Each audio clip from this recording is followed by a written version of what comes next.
Alors, Fisker confie à Mania la construction de son SUV électrique. En discussion depuis plusieurs semaines, Fisker et l'équipementier canadien Mania ont officialisé ce jeudi 15 octobre leur coopération pour l'industrialisation du Fisker Océan.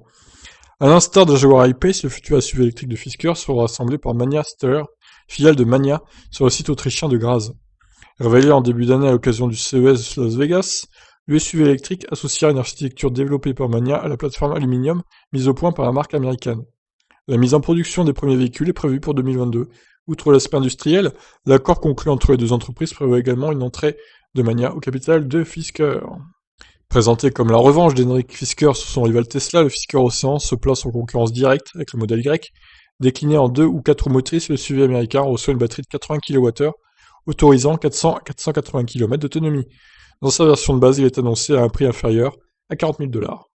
Ouais, bah c'est pas mal, hein. Moins de 40 000 pour sa version de base. Reste à voir si la version de base aura aussi 80 kWh de batterie ou si elle aura un peu moins pour compenser la différence de prix. En tout cas, voilà, il fait son petit chemin aussi, le petit Fisker Océan. Il a l'air sympa ce véhicule. Sur ce, je vous laisse réagir. Ciao.